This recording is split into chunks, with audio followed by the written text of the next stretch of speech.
Good afternoon. Good morning, Mr. Furlong. This is Bob Gorley. This is podcast number 105, and it's called Bob's Truth Seekers. So, Well, you'll get figures and facts from Ron's Almanac. all right. Where were you born and raised? Clarion, Pennsylvania. And your parents? Merle and Veva Furlong.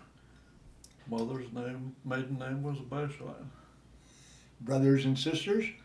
I have one sister 5 years younger than me.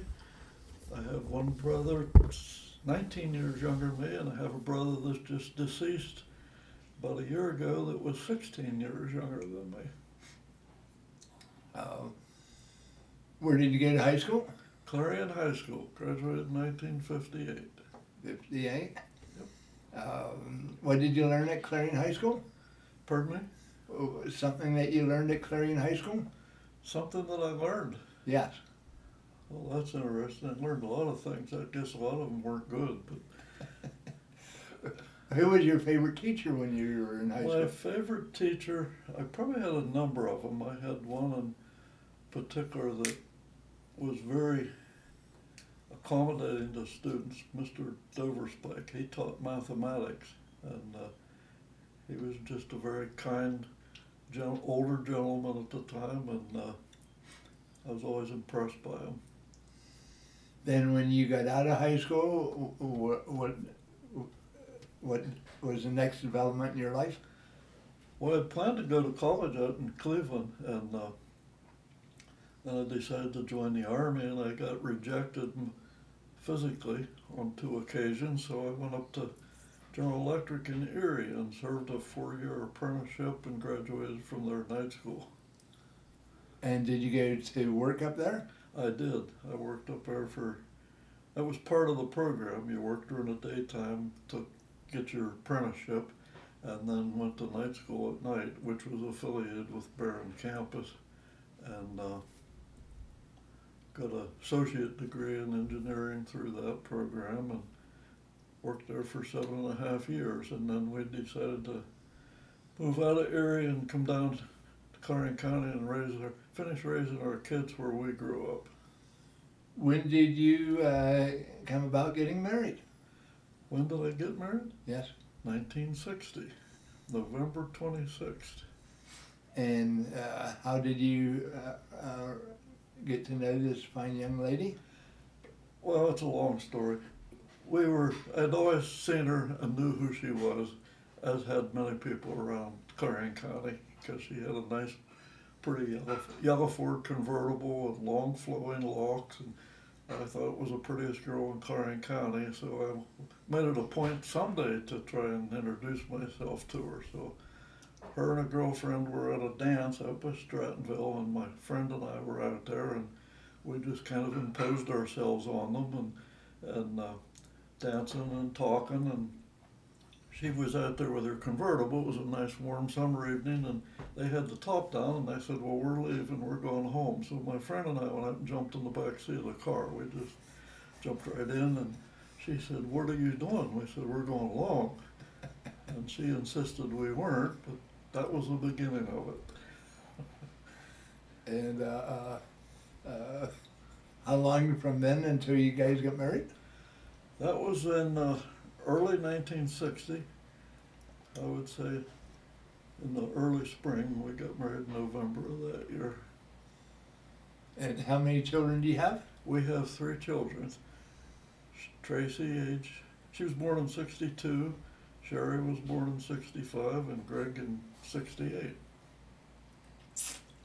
And so you left Erie and you came to Clarion?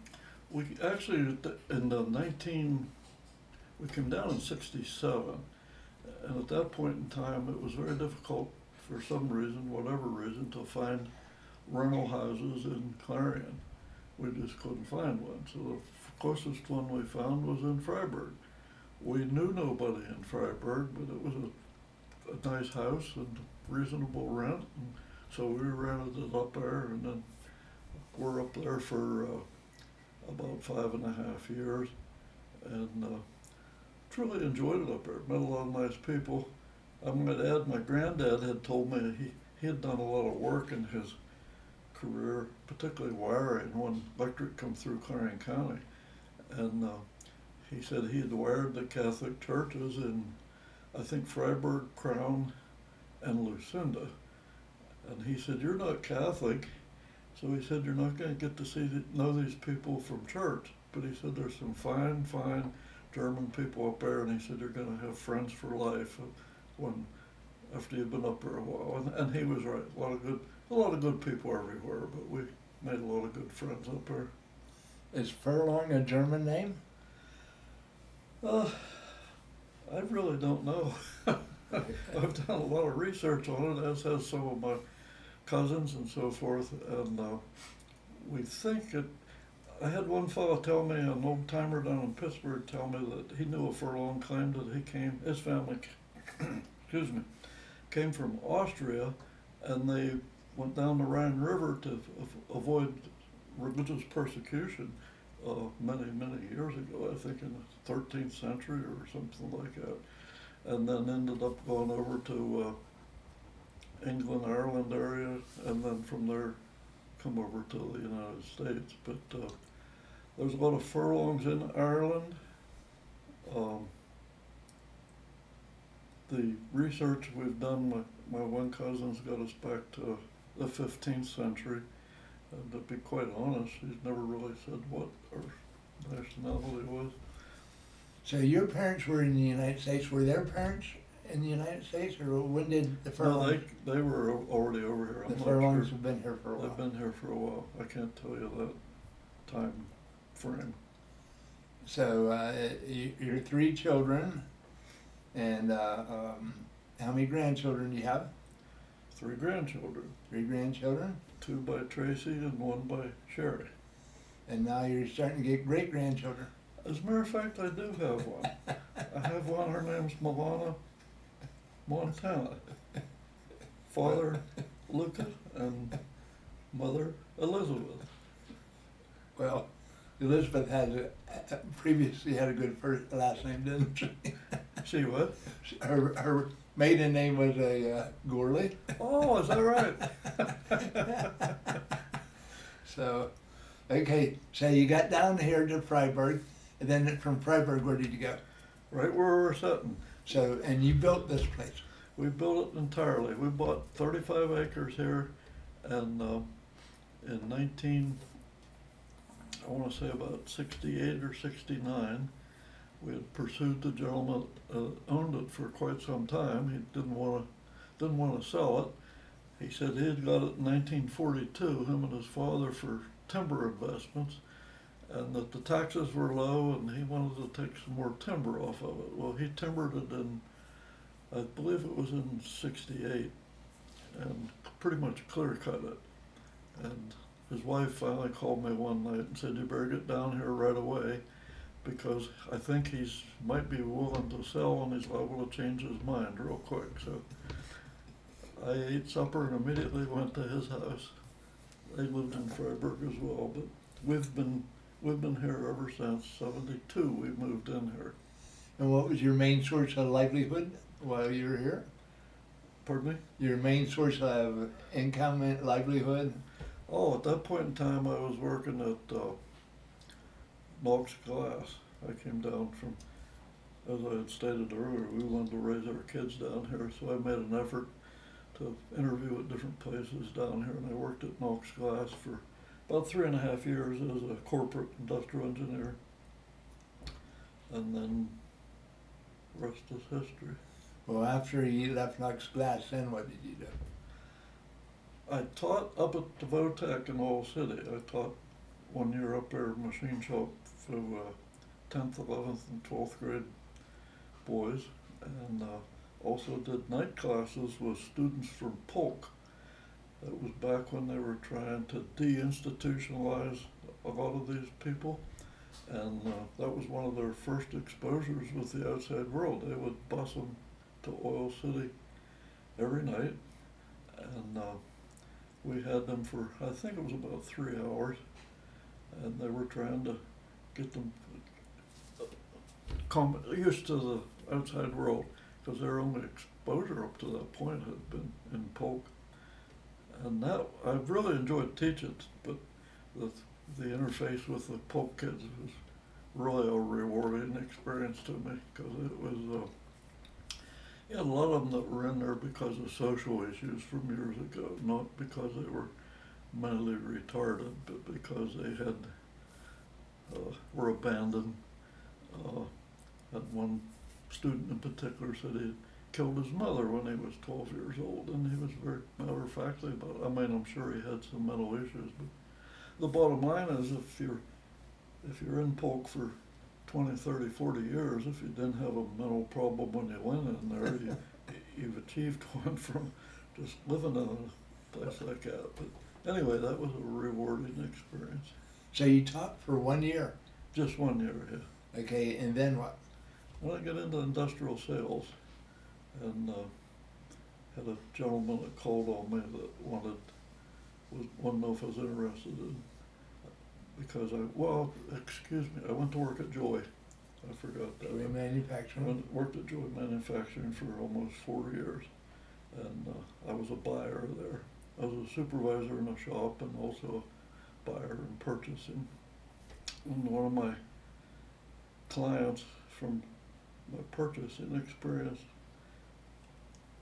introduced me to a job opportunity, so I took that and did that for, I guess about 2 years, 3 years, and then Delane and I, my wife, decided to strike out on our own, so I started a little industrial independent rep business and did that for about 12 and a half years.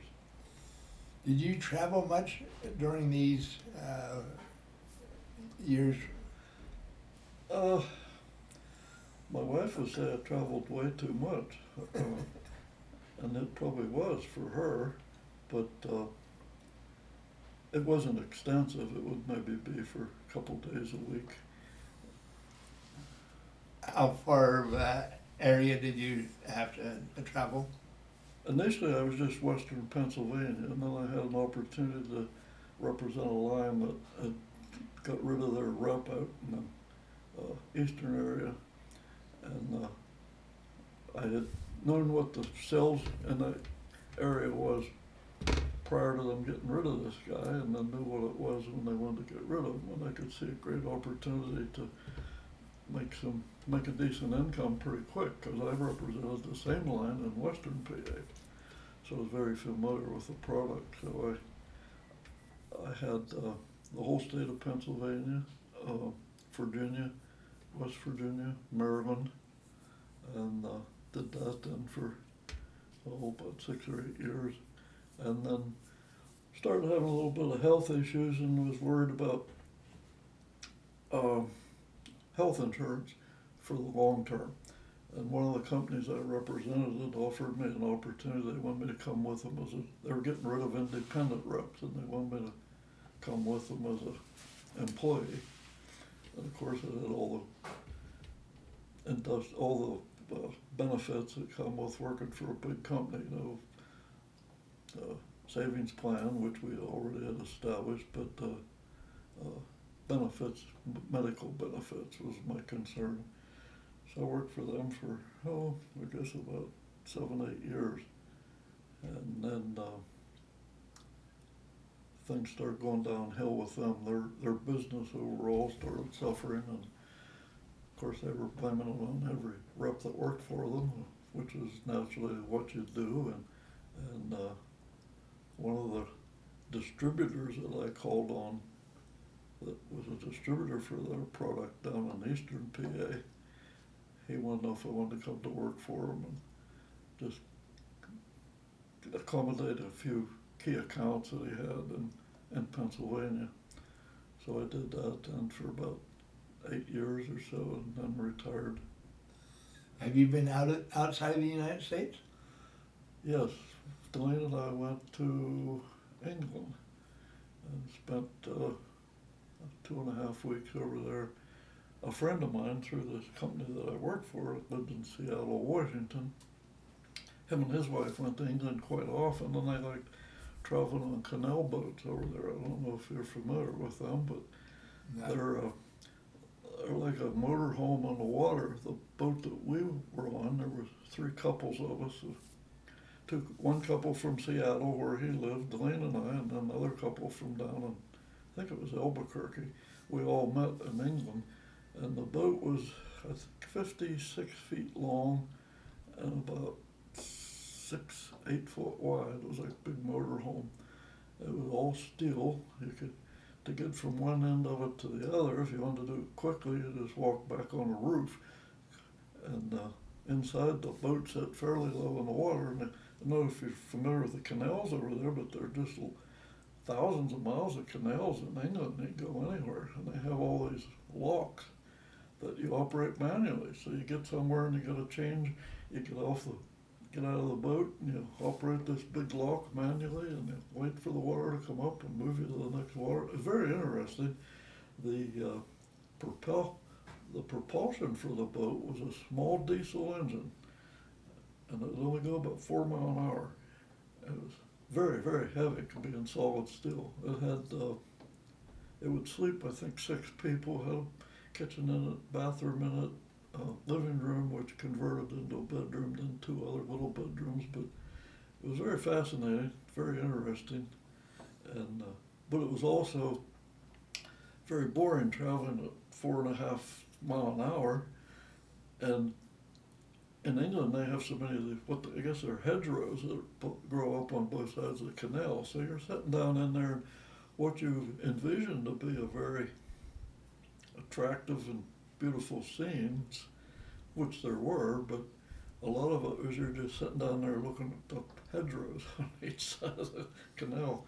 So after about a week and a half, Lane and I decided to abandon ship. We were supposed to be on there for 2 weeks, and we told the other couples that we weren't going to do canal boating anymore. And so we disembarked at I think, if you've been to England, perhaps, but they have public transportation throughout England that's unbelievable. I mean, if you live out here where I live or where you live, there was probably a bus stop in front of the house. They had bus service everywhere.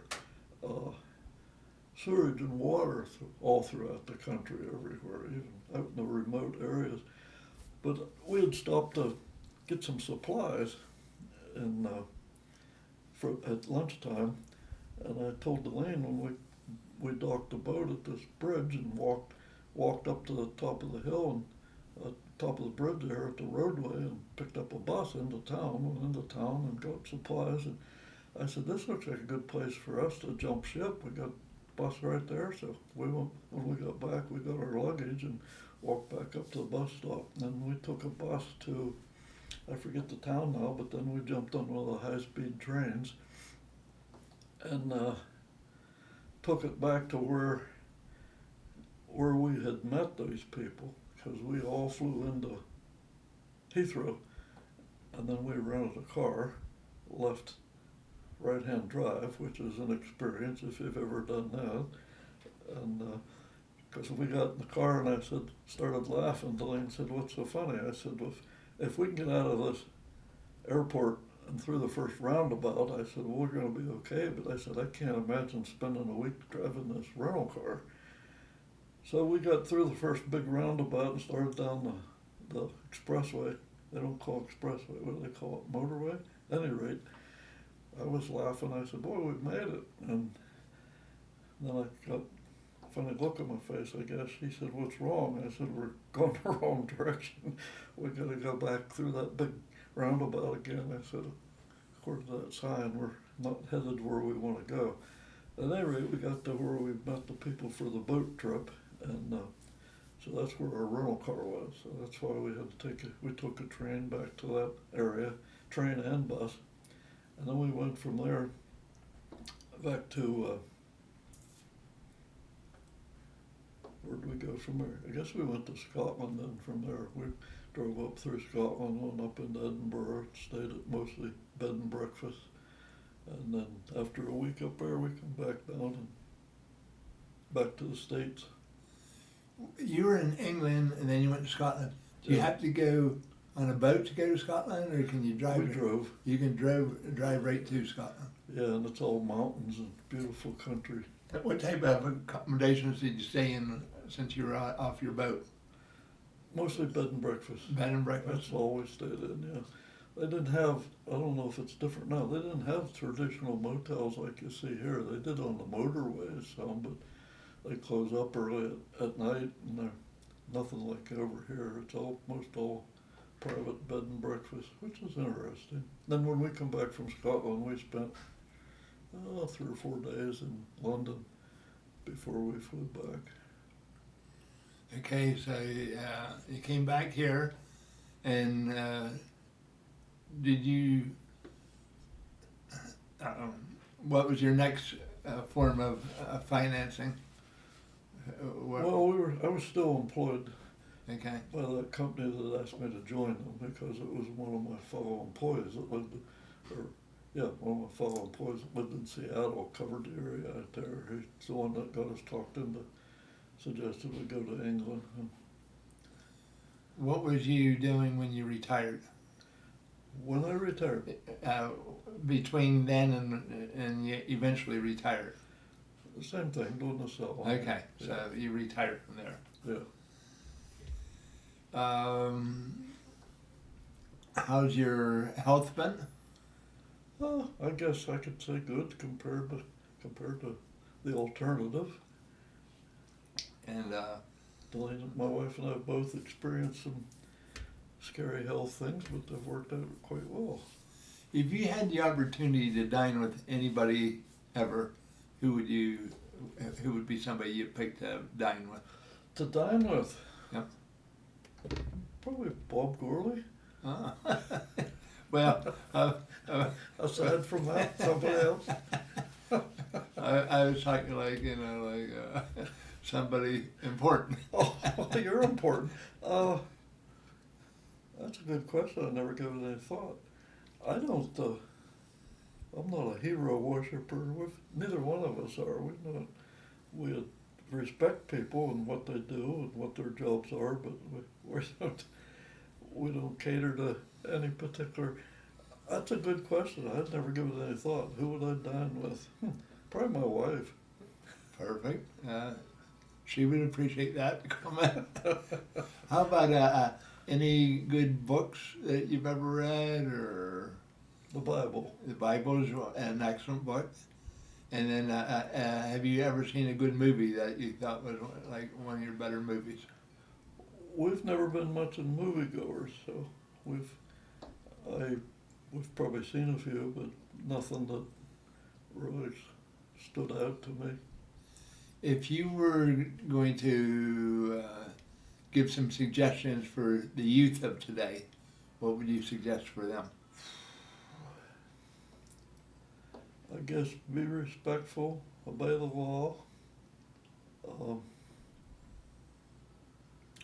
If you do those two things and love your fellow man and like yourself, I can't think of any other suggestions. You got to basically do those things. But as I mentioned about the experience with the students at Polk, I can remember one of them telling me how lucky he was and how blessed he was, and I thought, this guy's pretty simple living, pretty simple life, and he put it in perspective. Do you like to fish or hunt?